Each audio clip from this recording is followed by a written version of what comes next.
ইসলামের জন্য হজরত খাব্বাব রাদিয়াল্লাহু তাআলা আনহু এর এত ত্যাগ ছিল।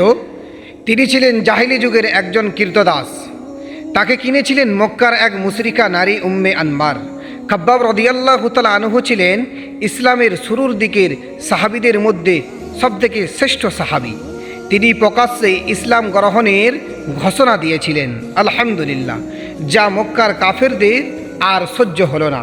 ইসলাম গ্রহণের অপরাধে উম্মে আনমার এবং কাফেররা তার উপর অমানবিক নির্যাতন চালাতে লাগলো। তারা মাটির উপর জ্বলন্ত কয়লা বা অঙ্গার বিছিয়ে দিত এবং হজরত খাব্বাব রাদিয়াল্লাহু তাআলা আনহুকে তার উপর খালি পিঠে শুইয়ে দিত। বুকের উপর ভারী পাথর চাপাও দিয়ে দিত। তিনি নড়তে না পারেন।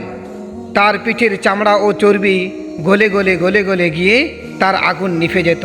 তবুও তিনি কখনো ঈমান ছাড়ার কথাও ভাবেননি একবারের জন্য।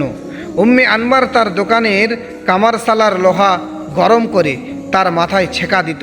প্রতিদিন নিয়মিত নির্যাতিত করত তাকে, নিপীড়িত করত তাকে।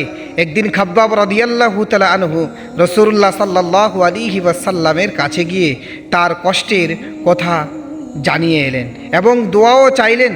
রাসূলুল্লাহ সাল্লাল্লাহু আলাইহি ওয়াসাল্লাম খাব্বাবকে নিয়ে হাত তুলে দোয়া করলেন, হে আল্লাহ, খাব্বাবকে সাহায্য করো। আল্লাহর কুদরতে কিছুদিন পর উম্মে আনমার এক অদ্ভুত মাথা ব্যথার রোগে আক্রান্ত হলো এবং সে যন্ত্রণায় কুকুরের মতো চিৎকার করতে লাগলো। চিৎকার করার পরামর্শ দিল, এর একমাত্র চিকিৎসা হলো গরম লোহা দিয়ে মাথায় দাগ দেওয়া, অর্থাৎ তার মাথায় ছেকা দেওয়া। ভাগ্যের কি নির্মম পরিহাস দেখুন, যে খাব্বাব রাদিয়াল্লাহু তাআলা আনহুকে সে লোহা দিয়ে ছেকা দিত, আবার সেই খাব্বাবের হাতেই তাকে এখন চিকিৎসার জন্য মাথায় আগুনের ছেকা নিতে হচ্ছে। এইভাবেই আল্লাহ দুনিয়াতে তার প্রতিশোধ নিলেন। হিজরতের পর তিনি বদর, উহুদ সহ সব যুদ্ধে অংশ নেন। খলিফাদের আমলে যখন মুসলমানদের সম্পদ বাড়ে, তখন হজরত খাব্বাব রাদিয়াল্লাহু তাআলা আনহু খুব কাঁদতেন। তিনি তার জমানো 40,000 দিরহাম দেখিয়ে বলতেন, হায় আফসোস, আমার বন্ধুরা হজরত মুসাব ও হামজা রাদিয়াল্লাহু তাআলা আনহু খালি হাতে দুনিয়া থেকে বিদায় নিয়েছেন।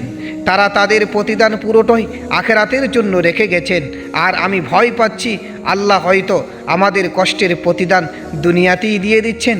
তিনি বলতেন, মুসাব বিন উমাইর রাদিয়াল্লাহু তাআলা আনহু যখন শহীদ হন, তখন কাফনের জন্য একটি ছোট চাদর ছাড়া আর অন্য কিছুই তার ছিল না। মাথা ঢাকলে তো পা বের হয়ে যেত, আবার পা ঢাকলে তো মাথা বের হয়ে যেত। অবশেষে এই হুকুম দিল রাসূলুল্লাহ সাল্লাল্লাহু আলাইহি ওয়াসাল্লামের নির্দেশ, মাথা ঢাকা হলো এবং পায়ে ঘাস দেওয়া হলো। অথচ আজ আমাদের কত সম্পদ। 37 হিজরিতে তিনি কুফায় ইন্তেকাল করেন। তিনিই প্রথম সাহাবী যাকে কুফায় দাফন করা হয়। তিনি আর অন্য কেউ নয়, তিনি হলেন খাব্বাব রাদিয়াল্লাহু তাআলা আনহু, এবং তিনাকে যে জানাজা করেছিলেন তিনি হলেন হজরত আলী রাদিয়াল্লাহু তাআলা আনহু। তাই ভিডিওটা যদি ভালো লাগে অবশ্যই সাবস্ক্রাইব করে পাশে থাকবেন।